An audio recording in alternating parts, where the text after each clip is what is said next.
ইলিয়াস আলী সাহেবকে আমরা ফেরত পাইনি, কিন্তু কি ঘটেছে মোটামুটি আমরা বের করেছি।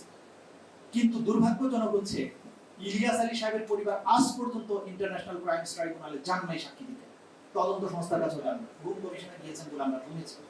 এখন বিচারের জায়গায় যদি আপনি না যান, সাহায্য করবো কিভাবে? রাজনৈতিক প্রত্যেকটা দলকে, ইনক্লুডিং এবি পার্টির চেয়ারম্যান আমার ডান পাশে বসে আছেন, জুলাই আগস্টে প্রত্যেকটা রাজনৈতিক দল কি ভূমিকা রেখেছিলেন, তাদের কতজন আহত হয়েছেন, মামলা হয়েছে কয়টা, কোথায় কি কি অবস্ট্রাকল তারা ফেস করেছেন, এগুলো জানার জন্য চিঠি দিয়েছিলাম। এবি পার্টি সহ বাংলাদেশের একটি রাজনৈতিক দলও আমার এই চিঠি রেসপন্স করেনি। পার্টির পক্ষ থেকে কোনো একটা লোক সাক্ষী পাঠায়নি।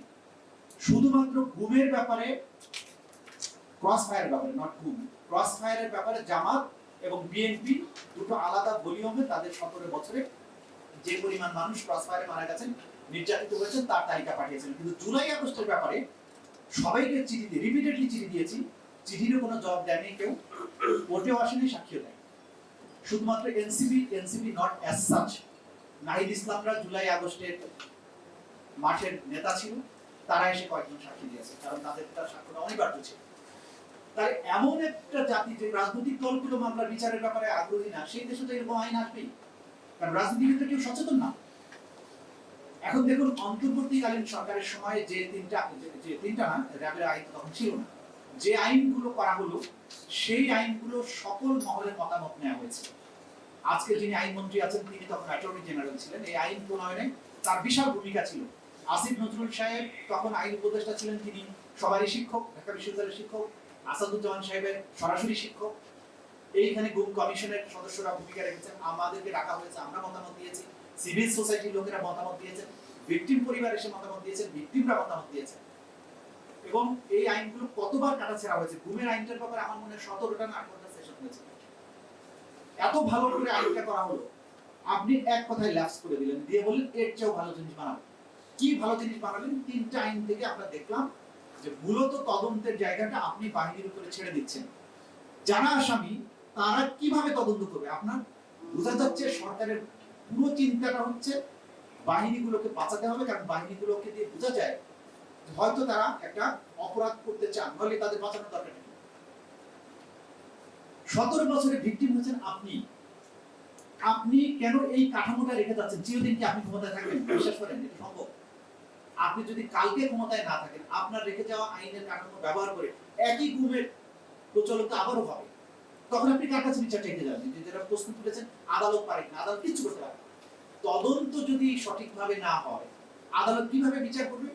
তদন্তের ক্ষেত্রে আদালত কিছু পারেন না।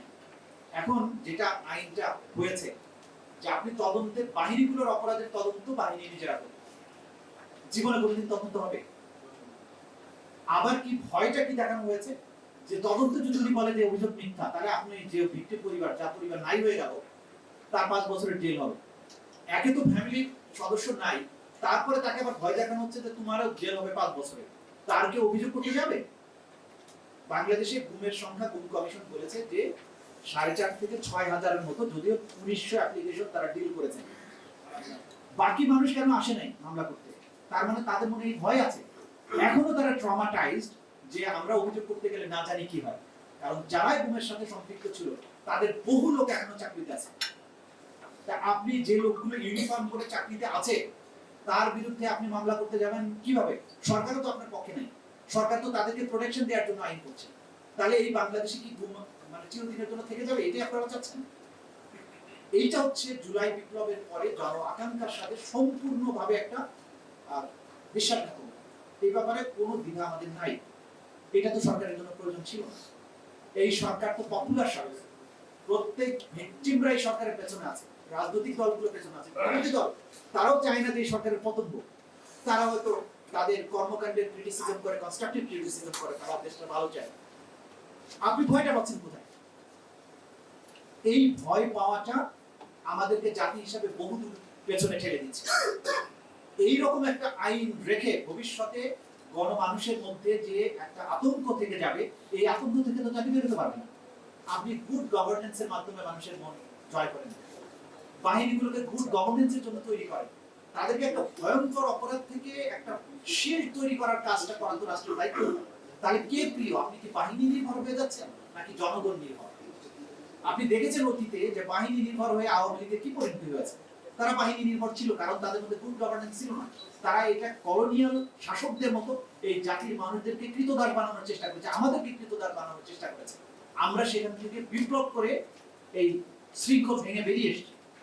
এখন তো বেরিয়ে আসা মুক্ত সরকার, আমরা গুড গভর্নেন্সের জন্য আইন করব। সেখানে এরকম একটা কালো আইন কিভাবে থাকবে? কি করে এই বাহিনীগুলোর তদন্তের দায়িত্ব তাদের দেওয়া, যেখানে আবার র্যাবের এডিজি অফিসকে করা হচ্ছে কমিটির সদস্য। তা আমাদের যত গুমের মামলা সবগুলোর আসামি হচ্ছে এডিজি অফিস, কারণ এডিজি অফিসের পারমিশন ছাড়া র্যাপিড অ্যাকশন ব্যাটালিয়নের পক্ষে কোনো অফেন্স করা সম্ভব ছিল না। তাহলে আপনি এটা করার মাধ্যমে এটা দেখাচ্ছেন যে এই গুমের ভিক্টিমদের প্রতি আপনাদের কোনো সহানুভূতি নেই, আপনারা চান যেটা কন্টিনিউ করতে। এটা দুর্ভাগ্যজনক, এটা হতে দেওয়া যাবে না। আমি সরকারের প্রতি আজকে এই জায়গা থেকে অনুরোধ করবো, প্রতিদিনই বলতে থাকবো এই আইন দয়া করে পার্লামেন্টে পাশ করবেন না। এইটা আবার পুনর্বিবেচনার জন্য পাঠান।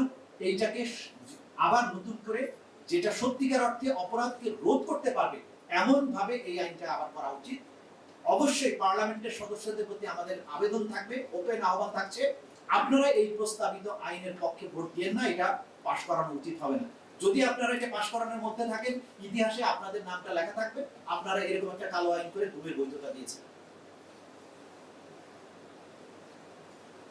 গুমের ভয়াবহতা নিউজটা কোথায়? এই যে জিয়াউল হাসানকে নিয়ে এত কথা বলছি, যে ভয়াবহ এপিসোড গুলো রয়েছে, কই আসছেন? আমি তো পত্র পত্রিকাও দেখছি না, বিচ্ছিন্ন বিক্ষিপ্ত দিয়ে একটা ছাড়া। প্রায় প্রতিদিন, প্রতি সপ্তাহে ঢাকা থেকে বন্দীদেরকে মাইক্রোবাসে করে তুলে নিয়ে যাওয়া হচ্ছে, বরগুনাতে নেওয়া হচ্ছে, চট্টগ্রামে নেওয়া হচ্ছে। এই কথাটা আমি বারবার বলি। কেন বারবার বলি? আওয়ামী পেজগুলো থেকে আওয়ামী প্রোপাগান্ডা মেশিনগুলো বারবার বলতে থাকে তাজুলের আর নাবিলার বানানো কল্পকাহিনী। ভিকটিম চোখের সামনে আছে, সব নাকি আমরা কল্পকাহিনী বানাই। আয়নাঘর নাকি আমরা বানাইছি। আয়নাঘর আবিষ্কার হয়ে গেছে 5ই আগস্টের কয়েক মাসের মধ্যে। ভিজিটে সেদিন বিচারকরা গিয়েছেন, কারণ এটা বিচারের শেষ পর্যায়ে প্লেস অফ অকারেন্স ভিজিটে বিচারকরা যেতে পারে। AKS অর্জন করলো গিনেস ওয়ার্ল্ড রেকর্ডস। AKS এখন তারা বলছে যে এই 2 বছর ধরে এটা বানাইছিল, এটা যদি সাথে সাথে 2 মাসের মাথায় বের হয়েছে, এইটার কথা তারা বলবেন। এবং আমাদের সাংবাদিকরা মোটামুটি এই বিষয় নিয়ে কোনো কথা বলছেন না। ফলে ওদের ন্যারেটিভগুলো তারা বলার চেষ্টা করে আয়নাঘর নাকি আমরা বানিয়েছি। চরদুয়ালিতে যেটা হয়েছে, যে 8 জন 10 জন করে ভিকটিমকে নিয়ে যাওয়া হচ্ছে মাইক্রোবাসে করে ঢাকা থেকে বা বিভিন্ন জায়গা থেকে। ওইখানকার র্যাপিড অ্যাকশন ব্যাটালিয়নের লোকাল যে ইউনিট আছে র্যাব 8, তাদেরকে বলা হয়েছে তো আমাদের এতজন লোক আসবে, তোমরা খাবার রাখবে এবং এতজন ভিকটিম থাকবে, কি কি জিনিস বাজার করতে হবে সাক্ষীরা এসে কোর্টে বলছে। এতদিন তো তদন্ত পর্যায়ে ছিল, এখন তো কোর্টে এসে বলে ফেলেছে। বলা হতো এতগুলো বস্তা লাগবে, সিমেন্টের বস্তা, এত ফিট রশি লাগবে, তারপরে ট্রলার কয়টা লাগবে সেগুলো বলা হতো। মানে হচ্ছে রশি এবং সিমেন্ট কিসের জন্য লাগবে এখন আন্দাজ করেন আপনারা। যে র্যাপিড অ্যাকশন ব্যাটালিয়নের কম্পাউন্ডে মাইক্রোবাস থামতো, বন্দীদেরকে কখনো গাড়ি থেকে নামানো হতো না। তাদের বাথরুম করার দরকার হলে জোগাড়েবার সব গাড়ির মধ্যে থাকতো। অফিসাররা নামতো, কারো বাথরুমে যাওয়ার দরকার হলে যেত, ওখান থেকে সরঞ্জামাদি তুলে চটদুয়ানির ঘাটে, যেখানে ট্রলার বেড়ে জেলেরা সমুদ্র থেকে মাছ ধরে এনে ওই ঘাটে এসে থামে, মাছ নামায়, বরফ কল আছে সেখানে রাখে, তারপরে বাজারজাত করেন। যেদিন র্যাপিড অ্যাকশন ব্যাটালিয়ন অভিযানে যাবে বা জিয়াউল হাসানের বাহিনী যাবে, সেদিন বাজারে এসে র্যাবের পক্ষ থেকে বলে দেওয়া হতো যে রাত 9টার পরে আজকে বাজার বন্ধ। রাত 9টার মধ্যে লাইট অফ করে সমস্ত দোকানপাট বন্ধ করে সবাইকে চলে যেতে হবে। র্যাবের গাড়ি এসে থামবে, 2টা 3টা মাইক্রোবাস যে কটা লাগে নামলো, ভিকটিমদেরকে একটা পর একটা ট্রলারে তোলা হলো। ট্রলারে তোলার পরে চটদুয়ানির খাল বেয়ে বলেশ্বর নদীতে গিয়ে পড়লো। বলেশ্বর নদীর থেকে সমুদ্রের মোহনার দিকে যেত। সেখানে জোয়ার ভাটার হিসাব তাদের কাছে থাকতো, যে কত দূর থেকে ভাটা শুরু হবে সেইখানে নিয়ে ভিকটিমদেরকে কোলের থেকে বের করতো। বের করে পাটাতনের কাছে নিয়ে এসে চোখে মুখে জনটুপি যেটা পরানো থাকতো সেটা খুলতো, মাথায় গুলি করতো, মরে যেত। কমান্ডো নাইটে পেট চিরে দিয়ে সিমেন্টের বস্তা রেডি থাকতো, পরিয়ে দিয়ে ফেলে দিত, যাতে লাশটা আর উজানে ভেসে না। এমন জায়গায় ফেলা হতো যে ভাটার টানে একটা সমুদ্রে চলে যায়। মাথায় গুলি করার সময় মগজ এবং রক্ত ছিটে হাতে লাগতো, সেজন্য বালিশ দিত মাঝখানে। এখানে বালিশ দিয়ে গুলি করতো যে রক্তটা বালিশে পড়তো। সাক্ষী এসে বলেছে যে আমরা বালিশ প্রতিদিন ধুতাম, কারণ এত বেশি মগজ রক্ত লাগতো, আবার শুকাতে হতো, কারণ আবার অপারেশন সময় আরেকটা বালিশ চাই। এই স্টোরি কেন প্রতিদিন পত্রিকা আসছে না? প্রত্যেক 5 থেকে 600 মানুষকে এবার হত্যা করা হয়েছে এই জায়গায়। আপনারা স্টোরি করেন না কেন? ভুলে যান কেন? এরপরে গুমের এই অপরাধীদেরকে বাঁচানোর জন্য আইন কেন? কয়জন অফিসার এই অপরাধের সাথে জড়িত? গোটা বাহিনী তো এর সাথে জড়িত না।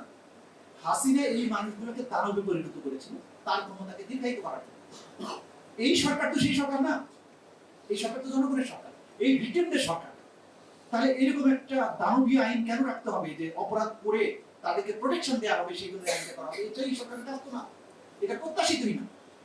এবং প্রোটেকশন দিলে আপনারা যে দিন শেষে বাঁচতে পারবেন না সেটা নাবিলা দেখিয়েছে, যে 20 বছর পরে হোক 10 বছর পরে হোক আপনাকে বের করে আনা যাবে। অপরাধের চিহ্ন তো থাকে। জিয়াউল হাসান বলতো যে আমি যা করেছি জীবনে কেউ কোনোদিন খুঁজে পাবে না। একেবারে পাই পাই করে তো বের করে নিয়ে এসছি আমি।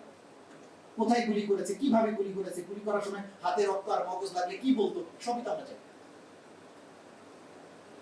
সুতরাং অপরাধ কোনো যায় এই ধরনের কালো আইন করার মানে। আমি সরকারকে অনুরোধ করছি, 6 মাস গিয়েছে আপনারা বলছেন অনেক সময় না, আসলে এটা অনেক সময়। কারণ অন্তর্বর্তীকালীন সরকার কিন্তু 1.5 বছর পেয়েছে, তারা অনেক কাজ করেছে। আপনি যদি সদিচ্ছা থাকে, মর্নিং শোজ দেখে আপনি এই জাতীয় কালো আইনের চিন্তা থেকে দূরে চলে আসেন। গোটা বাংলাদেশ আপনাদের পিছনে থাকবে, আমরা বলবো যে রিলেশন দরকার নেই, আপনারাই থাকেন, ভালো কাজ করেন।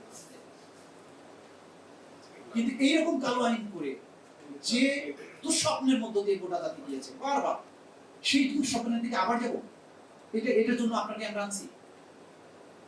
আপনার শক্তির উৎসটা কোথায় সরকারকে বলবো সেটার দিকে তাকানো। এইটা বাংলাদেশের জনগণ আপনাদের প্রচার মেজরিটি দিয়েছি তো আমরা। তা আপনি জনগণের বিরুদ্ধে আইন করতে হবে কেন? বাহিনী কয়েকটা বাহিনীর সদস্যকে বাঁচানোর জন্য। যদি অপরাধ করে অবশ্যই তার বিচারের মুখোমুখি হতে হবে। আর যদি গুড গভর্নেন্সের জন্য বাহিনী কাজ করে তাদেরকে তো আমরা স্যালুট করব। সেনাবাহিনীকে কাজে নিয়ে আমরা নাচি নেই 5 আগস্ট, কারণ ভালোবেসেছি তো, তারা আমাদের পক্ষে দাঁড়িয়েছে। যে মানুষগুলো আমাদের পক্ষে, জনগণের পক্ষে কাজ করবে তাদেরকে আমরা মাথায় তুলে নাচবো। কিন্তু যে আমাকে মাথায় গুলি করে বুড়িগঙ্গায় সিমেন্টের বস্তা বেঁধে ফেলে দিলে তার বিচার তো হতে হবে। এই জায়গায় তো কোনো আপোষ করার কোনো সুযোগ নেই। মাসুদ ভাই বলছিলেন যে আদালত আরমানের যখন গুম হয়ে গেল, আমরা হেভিয়াস কর্পাস নিয়ে গেলে কি লাভ হতো? সিনহা পর্যন্ত চিফ জাস্টিস তখন ওপেন কোর্টে বললো যে তাকে তো ল অ্যান্ড অর্ডার মানে আইন শৃঙ্খলা রক্ষাকারী বাহিনী তুলে নিয়ে গেছে, আসবে এটা মামলা করার দরকার নেই। হাইকোর্টে প্রথম গুমের ঘটনায় আমি রিট পিটিশন নিয়ে আমি নিজে গিয়েছিলাম। ওয়ালিউল্লাহ এবং মুকাদ্দাস ইসলামী বিশ্ববিদ্যালয়ের দুজন ছাত্র শিবিরের নেতা, তাদেরকে আমিন বাজার থেকে তুলে নেওয়া হয়। আজ পর্যন্ত তারা ফেরত আসে। থার্ড রিট করেছিলাম গোলাম মর্তুজার জন্য, লাকিলি সে ফেরত এসেছে। এখন এই রিট করার পরে প্রথমে পুলিশ হলো, তারপরে চূড়ান্ত শুনানির সময়ে সরকার এসে বলল হেভিয়াস কর্পাসের ক্ষেত্রে যদি আপনি স্বীকার করেন যে আপনি তুলে নিয়েছেন তাহলে বেআইনিভাবে আটক হয়েছে কিনা সেটার জন্য হাইকোর্ট দেখতে পারে। হাইকোর্ট হেভিয়াস কর্পাসে কোনো সাক্ষী প্রমাণ দিতে পারে না। তাহলে হাইকোর্ট বললো যে গভর্নমেন্ট বলছে আমি তুলে নেই, তো আমরা আমাদের কিছু করার নেই, মামলা জাজমেন্ট দিয়ে খারিজ করে দিল যে যেহেতু সরকার আর স্বীকার করছে না, সুতরাং আমাদের এখানে নির্ধারণ করার সুযোগ নেই তিনি বৈধভাবে আটক আছেন না অবৈধভাবে আছেন। ওয়ালিউল্লাহ মুকাদ্দাস গেল। গোলাম মর্তুজার ক্ষেত্রে যেটা হলো, গোলাম মর্তুজার জন্য আমি রিট করলাম, রিট শুনানির জন্য আসলো জাস্টিস আব্দুল ওয়াহাব মিয়ার বেঞ্চ। যেদিন চূড়ান্ত শুনানি হলো আমি স্টেটমেন্ট দিলাম, অ্যাপ্লিকেশন দিয়ে বললাম গোলাম মর্তুজা টিএফআই সেলের দোতলায় এত নম্বর রুমের মধ্যে আছে। স্পেসিফিক অ্যাপ্লিকেশন দেওয়ার পরে ওই রাতে আরবানের বাবা শহীদ মীর কাশেম আলী, ওনার কাছে র্যাপিড অ্যাকশন ব্যাটালিয়নের পক্ষ থেকে ফোন করা হলো যে তাজুল সাহেবকে বলেন এই রিটটা প্রত্যাহার করুন, আমরা গোলাম মর্তুজাকে ছেড়ে দিব, নইলে কিন্তু মেরে ফেলব। মীর কাশেম আলী সাহেব আমার কাছে ফোন করলেন, খবর নিলেন, বললো যে এই খবর পাঠিয়েছে, কি করলাম। ভোরবেলা 8টার সময় আমি কোর্টে গেলাম, জাস্টিস ওয়াহাব মিয়ার চেম্বারে ঢুকলাম, যে বললাম স্যার এই ঘটনা, আমি তো আজকে শুনানির জন্য আছে, ওরা বলছে মামলা প্রত্যাহার করো নইলে কিন্তু মেরে ফেলব। তখন বললো আগে জীবনে বাঁচো, তুমি প্রত্যাহার করো। তারপরে যে আপনাকে জানাই রাখলাম যে কি পরিস্থিতিতে আমি এটা প্রত্যাহার করছি। প্রত্যাহার করলাম, ওই দিন প্রত্যাহার করলাম, ওই পরবর্তী রাত্রে তাকে রাজশাহীতে রেল স্টেশনের পাশে নিয়ে গিয়ে ছেড়ে দিল। ছেড়ে দিয়ে তাকে পুলিশ দিয়ে অ্যারেস্ট করাইল। বললো এই লোকটা রাজশাহী রেল স্টেশনের পাশে 44 দিন আত্মগোপনে থাকার পরে এলোমেলো ভাবে ঘোরাফেরা করছিল, তাকে গ্রেফতার করার পরে তার কাছে 2টা অস্ত্র দিয়ে চালান দিল। এই মামলা জামিনের জন্য আসে।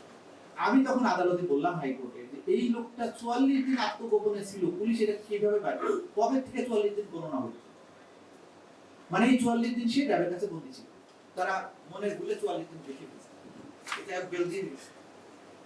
এখন দেখেন যে আইনের প্রোটেকশনের কথা বলছেন, আদালতের জায়গা কিন্তু হাত বাঁধা থাকে, আদালত কত করে যেতে পারে, তদন্ত করে যদি রিপোর্ট না আসে আদালত কি করতে পারে? এই জায়গায় আদালতের ক্ষমতাগুলো লিমিটেড থাকছে। আমি আর লম্বা কথা বলবো না। ন্যায় বিচারের মূল কথা হচ্ছে no man shall B A জাজ অফ হিজ ওন কজ। আপনি বাহিনীগুলো যেখানে অপরাধী তারা তাদের বিচারক হয়ে যাচ্ছে, তারা তদন্ত করছে তার নিজের কেসের ক্ষেত্রে। এটা প্রিন্সিপাল অফ ন্যাচারাল জাস্টিসের পরিবর্তন, এটা করা যাবে না। আমি সরকারের কাছে বিনীত অনুরোধ করব, যারা আজকে ক্ষমতায় আছেন, পার্লামেন্টে আছেন, সবাইকে অনুরোধ করব, এক মহা দুর্বিপাকের মধ্য দিয়ে আমরা এসেছি।